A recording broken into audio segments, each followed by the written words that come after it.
Have you ever felt that you carry an invisible weight inside yourself, a shadowy part that controls you when you least expect it? That inner voice whispering your insecurities, your deepest fears, your darkest desires? Friedrich Nietzsche, the philosopher who saw into the human soul more deeply than any other, discovered a devastating truth about this inner shadow. He realized that most people spend their entire lives running from their own shadow, trying to suffocate it, deny it, hide it, and this is exactly what determines their fate. Nietzsche saw that those who flee from their shadows are doomed to be pursued by them forever, while those who face their shadows can transform them into their greatest power. The shadow you carry is not your enemy. It is the key to your transformation. And how you deal with it, whether with denial, fear, or acceptance, absolutely determines everything in your life. Today, I will show you Nietzsche's most profound discovery about the different types of shadow that human beings carry, why most never escape from their self-destructive cycles, and how those who learn to integrate their shadow transform into the most extraordinary individuals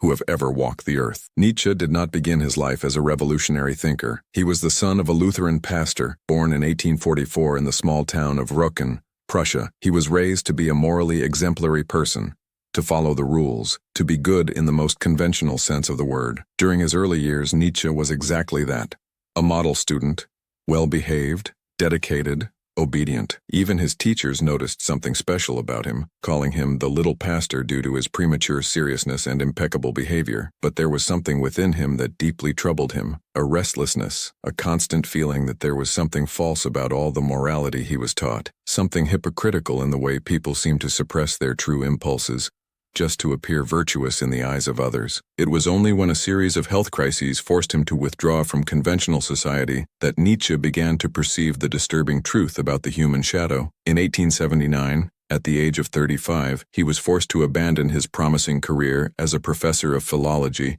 at the University of Basel. Isolated, suffering from debilitating headaches, chronic digestive problems, and rapidly deteriorating vision, Nietzsche was forced to look within himself. For 10 years, he wandered between small towns in Switzerland and Italy, seeking climates that might alleviate his physical symptoms but also diving ever deeper into his own psyche. And what he found changed everything. He discovered that there was a part of him, a part of all of us, that conventional morality desperately tries to bury, a wild, instinctive, creative, sometimes destructive, often irrational, but absolutely vital part for psychological integrity. Nietzsche called this his shadow, all those aspects of himself that did not fit the image of the good Christian boy he had been raised to be. And he realized something crucial. The more we try to suppress this shadow, the more it secretly controls us. The more we deny it, the more it emerges in unexpected moments, as outbursts of anger, self-destructive behavior, resentment, or that paralyzing feeling of emptiness that so many of us experience, even when we seemingly have it all. It's like trying to hold a ball underwater. The more force you apply to keep it submerged,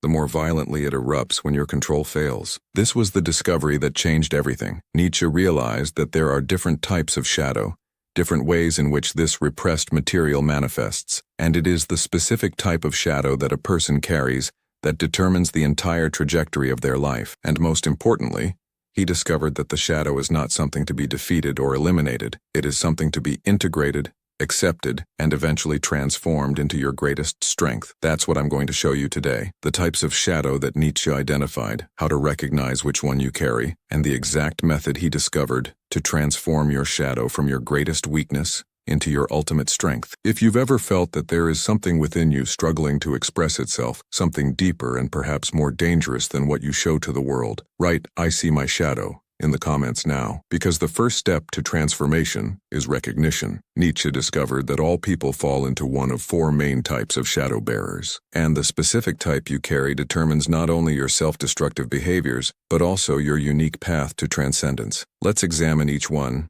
and as I describe them, notice which resonates most deeply with your own experience. The first type Nietzsche called the deniers, people who dedicate all their psychic energy to pretending their shadow doesn't exist. Externally, they appear as models of virtue. They are often religious leaders, moralists, people obsessed with perfection, with doing the right thing. They have built their identities around being good, and violently reject any suggestion that they have bad impulses. Nietzsche observed this pattern repeatedly in Victorian society around him. Pastors who preached against sin while secretly visiting brothels, moralists who condemned alcohol while drinking alone at night, politicians who defended the traditional family while maintaining lovers. The denier is not a conscious hypocrite. He genuinely believes in his own goodness. That's why he is so shocked, so devastated when his shadow inevitably breaks through his carefully constructed facade. In his personal notes, Nietzsche wrote about a clergyman he met during his youth. This man was considered a model of Christian virtue in the community. He preached fervently against the dangers of the flesh, condemned the behavior of young people, and presented himself as a living example of moral purity. Nietzsche, even as a young man, detected something tense, something almost feverish in the way this man denounced sin. There was an intensity that seemed disproportionate, a fixation that suggested not detachment, but obsession. Years later, this same clergyman was discovered in a secret relationship with a married woman. The community was shocked. How could someone so virtuous, so correct, fall into such sin? But Nietzsche wasn't surprised. He had seen that the more the man denied his human nature, the more he presented himself as purely spiritual, the more violently his shadow would need to emerge. This case confirmed for Nietzsche a pattern he would observe repeatedly. The more a person denies parts of themselves, the more those parts control their behavior unconsciously. The denier is not just a hypocrite, he is a person at war with himself, and it is a war he cannot win. Nietzsche wrote, "I am not a man, I am dynamite." He understood that we all carry this explosive power within us, and the more we try to deny it, the more destructively it explodes. If you are a denier, you have probably experienced moments when you acted in ways that seemed completely contrary to your stated values, moments that you later rationalize, explain, or try to forget as quickly as possible. Think of those times when you found yourself doing exactly what you swore you would never do. The moment when you, who always criticize people who cheat, found yourself being unfaithful, or when you, who despise dishonesty, told an elaborate lie, or when you, who consider yourself a controlled person, had a disproportionate fit of rage. These are the moments when your shadow emerges, showing that it has not been eliminated, only hidden. Unfortunately, these episodes rarely lead the denier to recognize and integrate their shadow. Instead, they intensify their repression efforts. After a moral failure, the denier often becomes even more rigid, more controlling, more determined to eradicate their weakness. It's a vicious cycle that only strengthens the shadow and ensures its eventual more destructive eruption. The second type Nietzsche identified was the resentful, those whose shadows manifest as a permanent resentment against the world and others. These people don't completely deny their inner darkness, but they project it outward. Their anger, envy, and bitterness are always someone else's fault. The resentful are constantly feeling like victims, constantly pointing out how others have harmed them, constantly explaining why their failure or unhappiness is the result of the world's injustice, rather than their own choices. Nietzsche had a special term for this: resentment, a psychological poison that arises when a person feels powerless to directly express their anger or achieve what they desire. Instead of facing this powerlessness, the resentful develops a morality that transforms their own weakness into a virtue and others' strength into a vice. It's the employee who didn't get the promotion and who now spends hours muttering about how the system is unfair. It's the failed artist who denounces commercial success as selling out. It's the single person who declares that all attractive people are superficial. As Nietzsche wrote, the man of resentment is neither frank,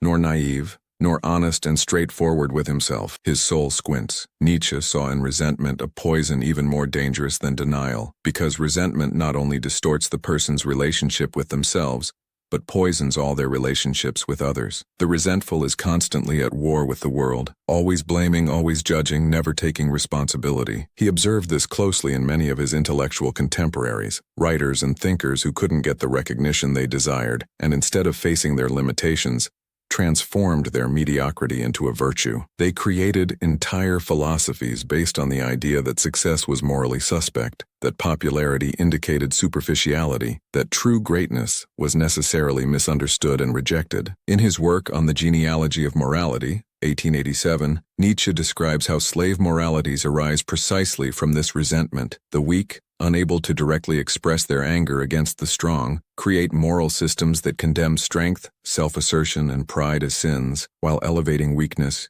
humility, and submission as virtues. This was not just a sociological observation for Nietzsche, it was deeply personal. As a pastor's son, he had been raised in a tradition that valued precisely these slave virtues, and he came to believe that Christianity, as he knew it, was fundamentally a religion built on resentment. The weak and oppressed, creating a morality that condemned their oppressors and promised a future in which the last shall be first. The danger of resentment, Nietzsche realized, is that it corrupts the person's worldview in a fundamental way. The resentful not only projects their anger onto specific targets, they reinterpret all of existence through the lens of their resentment. Each new experience, each new relationship is contaminated before it even begins. If you carry this type of shadow, you probably often see yourself as a victim of circumstances, people, or systems beyond your control. You may have a special talent for identifying flaws and injustices in others, while having difficulty recognizing your own self-destructive patterns. You may have a history of relationships that end with you feeling betrayed or mistreated, and above all, you probably spend an enormous amount of mental energy rehashing old wounds, remembering past injustices,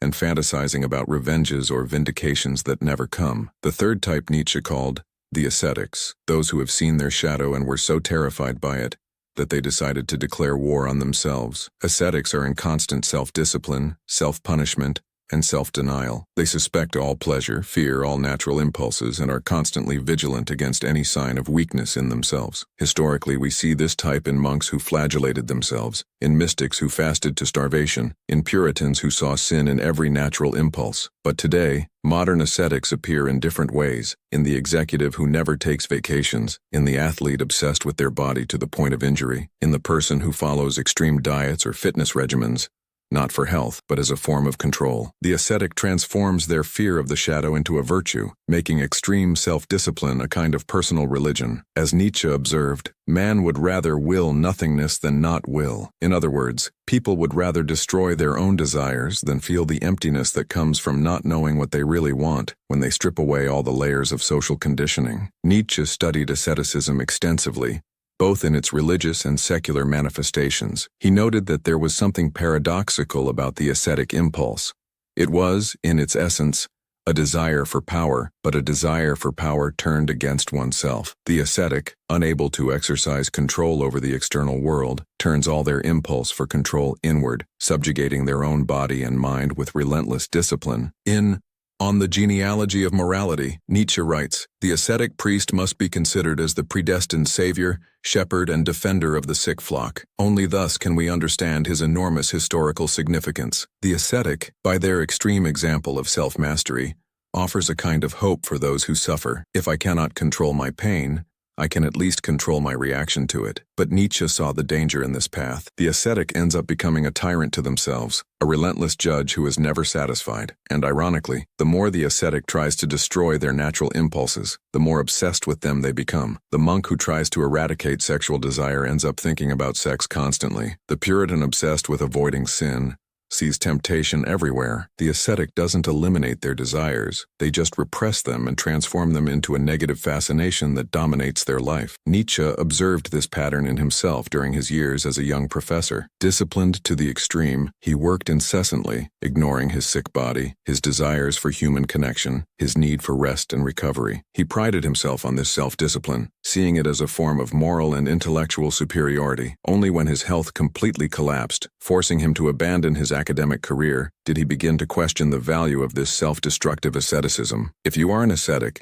you probably impose impossible standards of perfection on yourself. You may have difficulty relaxing or feeling pleasure without guilt. You perhaps transform healthy and natural activities, exercise, work, even meditation, into forms of self-punishment. And you probably judge yourself much more harshly than you would ever judge someone else. The fourth and final type is the rarest, those whom Nietzsche called the creators, people who have seen their shadow, accepted it, and begun the difficult work of consciously integrating it into their lives. These are people who don't flee from their darkest impulses, nor blindly surrender to them, but transform them into something new. They take their anger and channel it into creativity, transform their inner chaos into art, use their desires as fuel for extraordinary achievements. Nietzsche saw this capacity in figures like Goethe, Beethoven, Napoleon, individuals who did not allow conventional morality to define the limits of their lives, but who also didn't simply give in to their lowest impulses. Instead, they became artists of themselves, transforming the raw material of their desires, fears, and ambitions into something greater. This is the state that Nietzsche called beyond good and evil, not because morality didn't matter, but because these individuals had evolved to a higher morality. A morality not based on external rules or fear of punishment, but on a profound affirmation of life in all its dimensions. light and darkness. Goethe, in particular, fascinated Nietzsche. Here was a man who had lived fully, exploring his creative, romantic, and intellectual impulses without becoming a slave to any of them. Goethe had transformed his tumultuous passions into immortal literature, his moments of despair into profound wisdom, his ambitions into lasting cultural achievement. He wasn't a saint. He was something that Nietzsche considered much more difficult and valuable: a complete human being. Nietzsche also admired the artists of the Italian Renaissance, especially Leonardo da Vinci and Michelangelo. These were men of enormous appetites and ambitions, men with powerful shadows, but who had learned to channel these energies into creation instead of destruction. They had fused the Apollonian and the Dionysian, order and chaos, discipline and ecstasy, into works that transcended any conventional morality. This is the paradox at the heart of Nietzsche's vision. True creators are those who are neither slaves to their impulses nor at war with them. They recognize them, accept them, but don't allow these impulses to determine their destiny. Instead, they use their impulses as raw material for something higher. If you are becoming a creator, you may recognize in yourself a growing acceptance of your internal contradictions. You are no longer at war with yourself, nor projecting that war onto others. You have begun to see your negative impulses, anger, desire, ambition, even envy, not as enemies to be defeated, but as energies to be understood and channeled. You are learning what Nietzsche called the joy of becoming, the understanding that you are not a fixed essence, but an ongoing process of self-overcoming and self-creation. Nietzsche's great revelation was that we are defined not by our shadowy impulses themselves, we all have them, but by what we do with them. Deniers suppress their shadow until it erupts destructively. The resentful project it onto others, poisoning themselves in the process. Ascetics declare war on themselves, often destroying themselves in the name of virtue. Only creators find the path to transform their shadow into something higher. This doesn't mean that creators don't have dark moments or self-destructive behaviors. They aren't perfect. In fact, the very idea of perfection is seen by them as a trap, a disguised ascetic ideal. What distinguishes creators is that they don't deny their failures, don't project them onto others, nor use their mistakes as an excuse for a permanent war against themselves.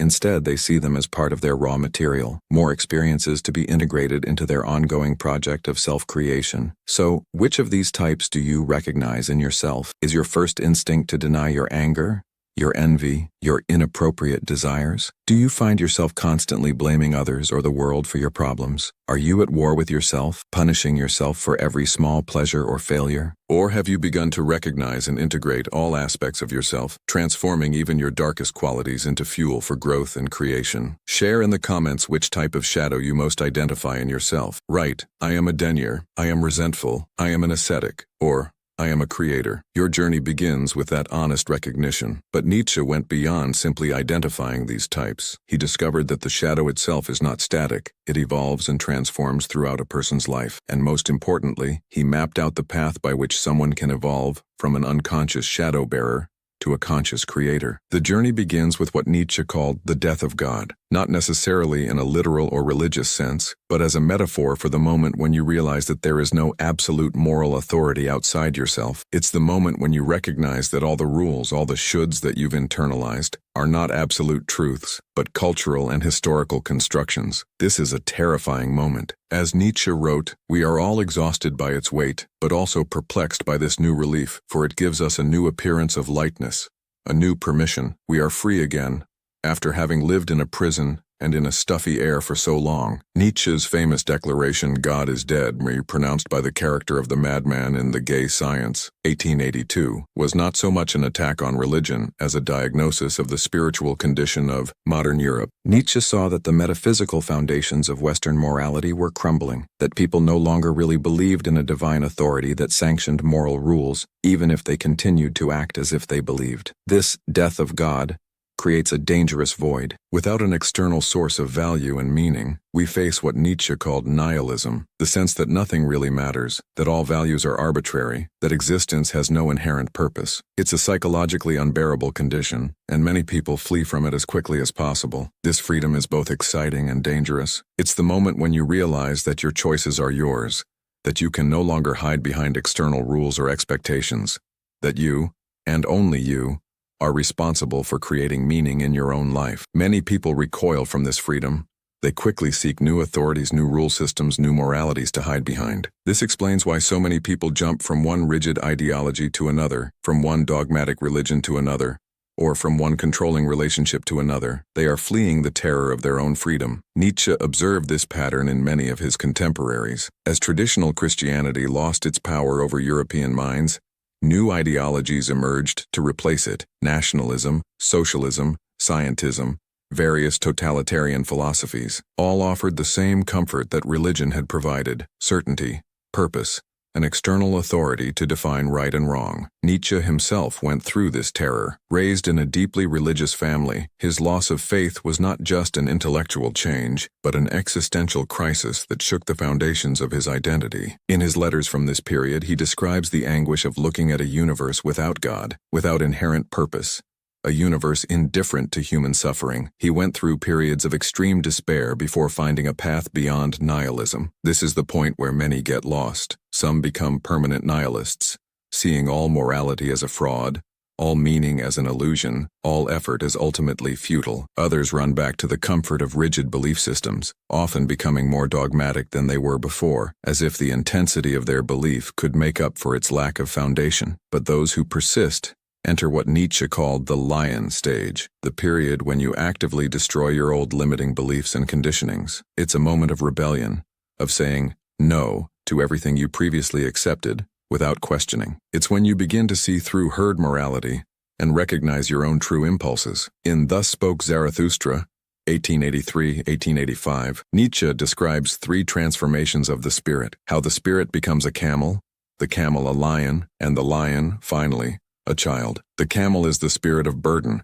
which accepts values and duties imposed from outside, which kneels to be loaded. The lion is the spirit that says no, that destroys, that creates freedom for new creation. It confronts the dragon called Thou Shalt, on whose scales gleam millennial values, and proclaims, I will. This phase is exhilarating, but also dangerous. Many get stuck here, becoming eternal rebels without a cause, defined not by what they build, but by what they reject. Nietzsche saw this as only a necessary stage, not the final destination. The next stage, the most difficult and crucial, is what Nietzsche symbolized as the child, one who creates new values after the destruction of the old ones. After saying no to externally imposed values, you must learn to say yes to life on your own terms. This doesn't mean simply doing what you want. That would be just slavery to your impulses, not true freedom. It means creating a new relationship with your desires, fears, and ambitions, a relationship based on conscious choice instead of unconscious reaction. The child, in Nietzsche's metaphor, is one who lives in a state of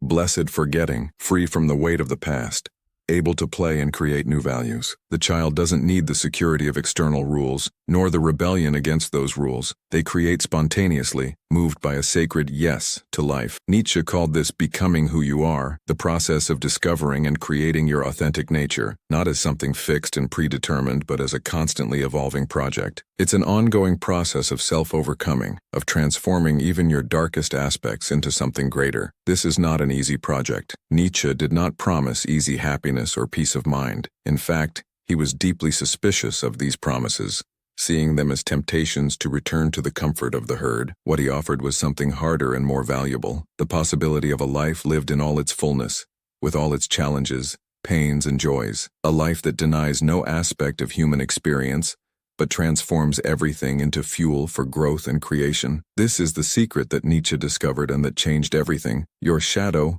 all those impulses and desires you were taught to fear and repress, is not your enemy. It is the source of your greatest creativity and power, when approached consciously. As he wrote, you must have chaos within you to give birth to a dancing star. Nietzsche had lived this personally. After years of debilitating illness, isolation, professional rejection, and despair, he did not emerge as a saint or a detached sage. He emerged as a creator of extraordinary potency, producing some of the most radical and transformative philosophical works in Western history. He had not eliminated his pain, his anger, his despair. He had transformed them into philosophical insights of unprecedented clarity and power. The great creators, leaders, and transformers of human history were not people without shadow. They were people who learned to use their shadow, to integrate it, to transform it into fuel for extraordinary achievements. Think of Steve Jobs, whose ruthless perfectionism and sometimes cruel behavior also drove innovations that transformed entire industries. Or Frida Kahlo, who transformed her physical and emotional pain into transcendent art. Or Martin Luther King Jr.,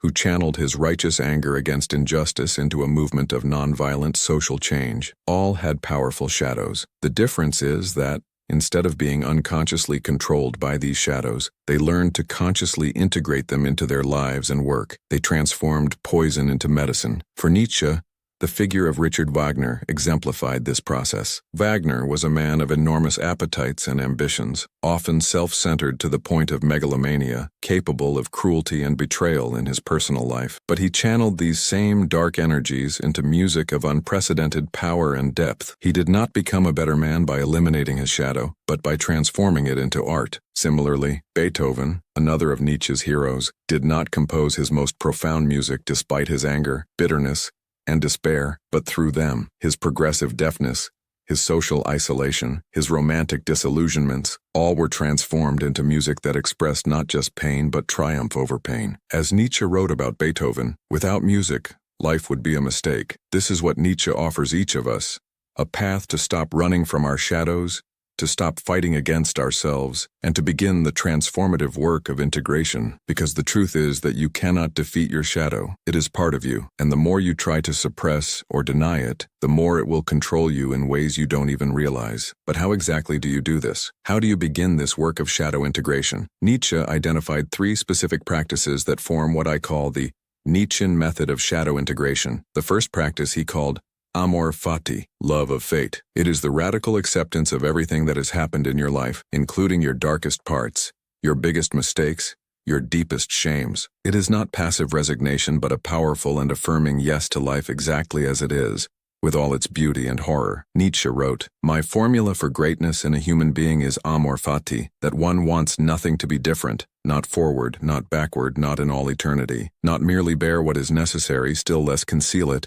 but love it." This is one of Nietzsche's most radical and challenging ideas. He is not suggesting that you simply accept your fate. He is challenging you to love it, to embrace it completely. This includes your deepest pains, your most humiliating failures, your worst decisions, not because these things are good in themselves, but because they are part of what made you who you are. Nietzsche had come to this philosophy through his own experience of chronic illness. For years he had fought against his fragile health, against the debilitating headaches that incapacitated him for days, against the deterioration of his vision. He had consulted countless doctors, experimented with different diets and climates, all in the hope of finding a cure, but gradually he began to realize that his illness, as terrible as it was, had also been his deepest teacher. It had been his illness that forced him to leave his academic career, freeing him to become the revolutionary philosopher he was destined to be. It had been his illness that taught him to value moments of health and clarity when they came, that made him such an insightful psychologist of himself and others. His illness had been not just his torment but his path to wisdom. In his autobiography Ecce Homo, 1888, Nietzsche writes, "I doubt that such a philosopher can ever become complete without illness." And in another passage, "My illness liberated me. It gave me the right to a complete change of habits." This doesn't mean that you approve of harmful behaviors or resign yourself to circumstances that can be changed. It means that you stop wasting energy resenting the past or fearing the future. You accept what is, as the necessary starting point for any genuine transformation. The second Nietzschean practice is what he called perspectivism, the ability to see through multiple perspectives, including perspectives that deeply challenge your current worldview. It is the willingness to question your most deeply ingrained judgments, to ask, what if the opposite were true? Nietzsche believed that there is no single objective truth about human experience. There are only perspectives, and the more perspectives you can inhabit, the richer and more complete your understanding becomes. This means being willing to see value even in things you most despise,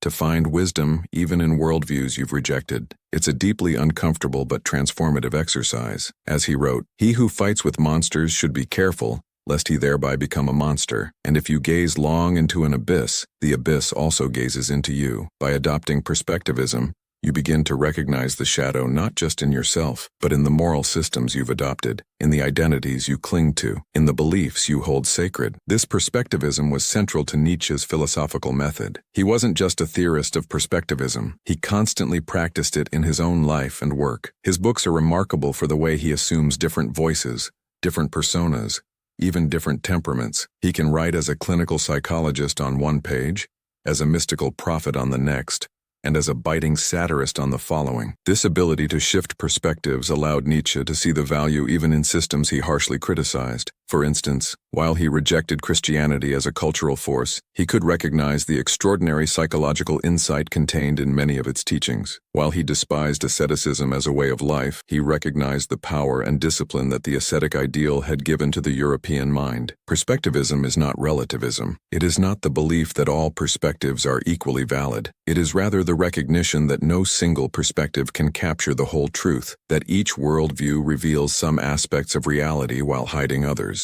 The perspectivist does not abandon judgment, but recognizes the partiality and contingency of all judgments, including their own. To practice perspectivism, you can begin by questioning your deepest certainties. Ask yourself, what do my enemies see that I cannot see? What is of value in the beliefs that I reject? How do my moral judgments serve my own interests? It's not about abandoning your values, but about understanding them more deeply, seeing beyond them to a more complex and comprehensive truth. The third and most challenging practice is what Nietzsche called the will to power, not in the sense of domination over others, but as the drive to overcome oneself, to continuously transform oneself, to create new meanings in the face of chaos and suffering. The will to power is what allows you to take the raw elements of your shadow, your anger, your desire, your fear, your ambition, and transform them into something greater, not by eliminating them but by channeling them, refining them, using them as energy for creation instead of destruction. As Nietzsche wrote, the will to overcome an emotion is ultimately only the will of another emotion. You cannot simply eliminate your anger, for example, but you can transform it into determination,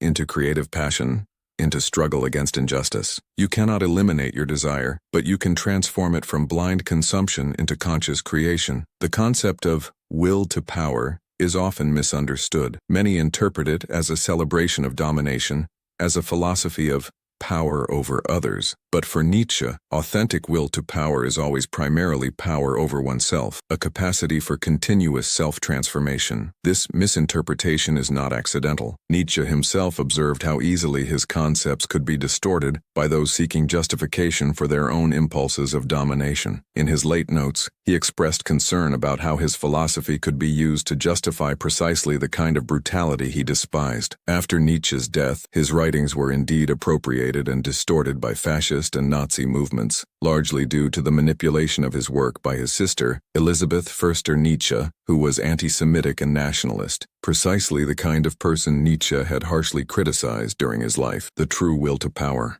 as Nietzsche understood it, is best exemplified by the artist who transforms their pain into beauty, by the philosopher who transforms their confusion into clarity, by the activist who transforms their anger into constructive social change. It is the power to create, not to destroy, to transform, not to dominate. To develop this authentic will to power, you need to first recognize and accept your most basic impulses, not to blindly follow them, but to understand them, to see what they really desire, to distinguish between the impulse itself and the distorted forms it may take when repressed or denied. For example, you might discover that behind your unbridled ambition lies a legitimate desire for impact and meaning, or that your anger contains a genuine perception of injustice that needs to be addressed, or that your repressed sexual desires are connected to a deeper longing for intimacy and connection. Together, these three practices, amor fati, perspectivism, and will to power, form the Nietzschean method for integrating your shadow. It's not a quick or easy process. As Nietzsche warned, becoming who you are presupposes that you have not the slightest idea who you are. It's a path of continuous discovery, not a final destination. He knew this from personal experience. His philosophical development was not linear or predictable. He went through phases of intense idealism,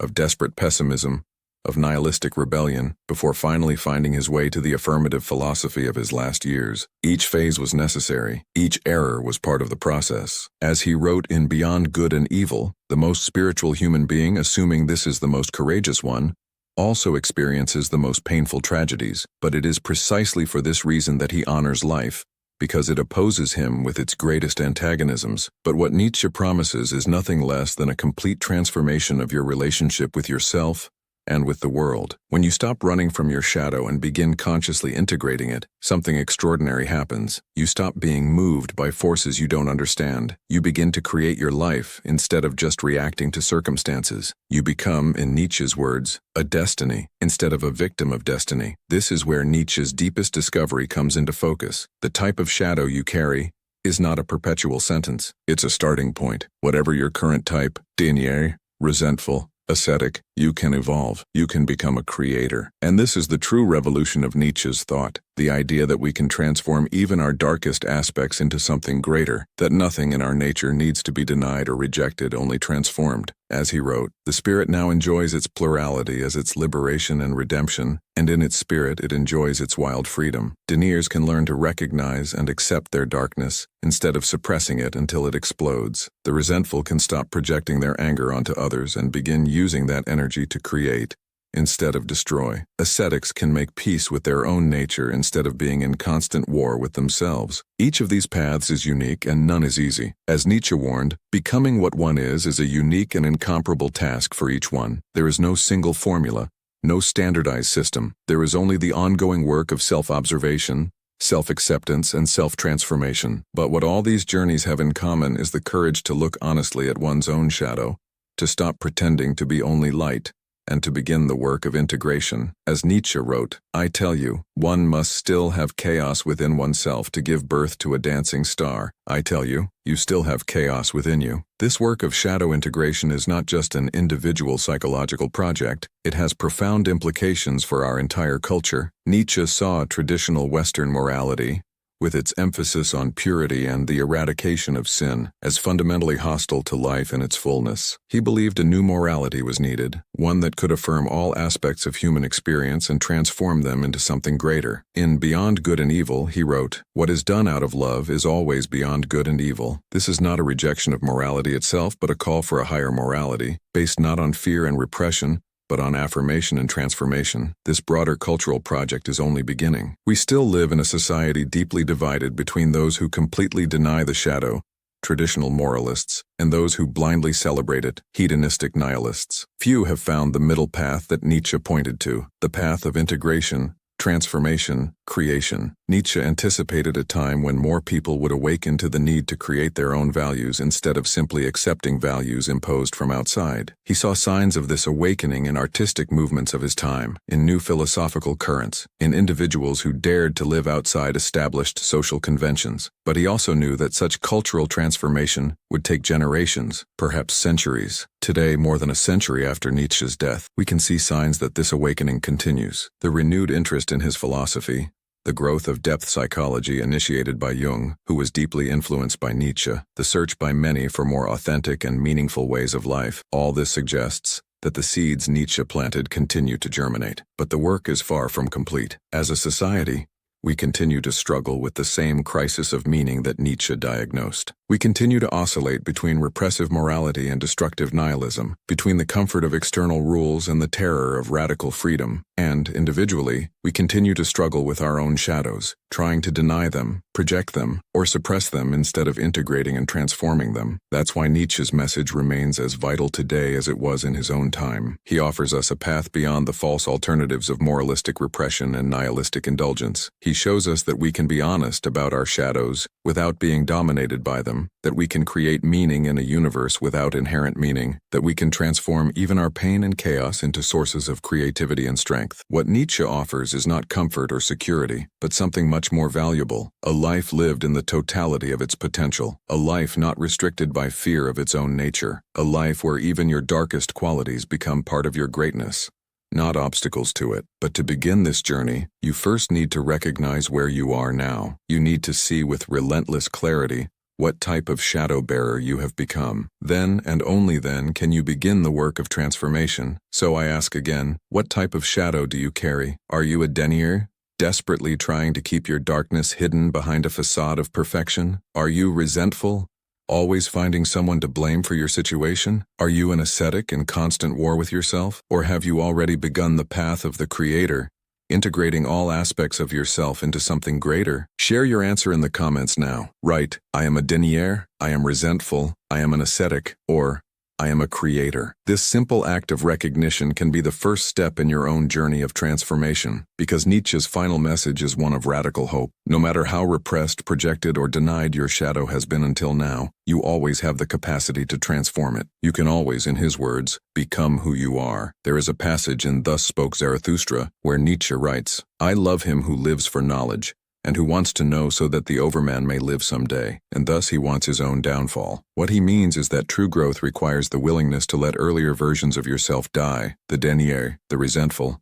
the ascetic, so that a more integrated version, the creator, can be born. This overman, or beyond man, a more accurate translation of the German term Übermensch, is not a figure of racial supremacy or political power, as the fascists would later misinterpret. It is an ideal of human possibility, of continuous self-overcoming. The Übermensch is one who has created their own values, who has integrated all aspects of their nature, who has transformed even their suffering into something affirmative and creative. As Nietzsche writes in Zarathustra, man is a rope tied between beast and overman, a rope over an abyss. What is great in man is that he is a bridge and not an end. The shadow you carry is not your final destiny. It is just the raw material from which you can create your destiny. And the fact that you are watching this video, that you are willing to consider these uncomfortable ideas, suggests that perhaps you have already begun your journey of becoming who you are. At the end of his conscious life, before succumbing to mental illness that would silence him for his last 11 years, Nietzsche looked at his own journey and wrote in Ecce Homo, How One Becomes What One Is. His answer was not a formula or a system, but an account of his own life as an ongoing process of discovery, destruction, and creation. He had become Nietzsche not by following a predetermined plan, but by creatively responding to the circumstances of his life, transforming his failures and sufferings into philosophical insights of unmatched depth and beauty. It is this same process that he invites us to undertake, not to become like him. He despised the idea of disciples or followers, but to become fully ourselves, in all our uniqueness, complexity, and contradiction. As he wrote, man is a rope tied between beast and overman, a rope over an abyss. What is great in man is that he is a bridge and not an end. You are neither completely light nor completely shadow. You are the ongoing process of integrating both into something greater than the sum of its parts. You are ultimately not the bearer of your shadow, but its alchemist, capable of transforming even your darkest aspects into spiritual gold. If you are ready to begin or continue this work of transformation, subscribe to this channel where we explore the insights of history's greatest philosophers, psychologists, and mystics for personal growth and evolution. Click the subscribe button now and turn on notifications so you don't miss the next video in this series. Next week, we'll examine the 3 types of suffering that Nietzsche identified and why only one of them leads to genuine growth. It's a fascinating exploration that will fundamentally change your relationship with the challenges in your life. Until then, remember Nietzsche's words, "He who has a why to live for can bear almost any how." Find your why, recognize your shadow, and begin the work of transforming it not into your obstacle, but into your path. Thank you for watching. See you in the next dimension.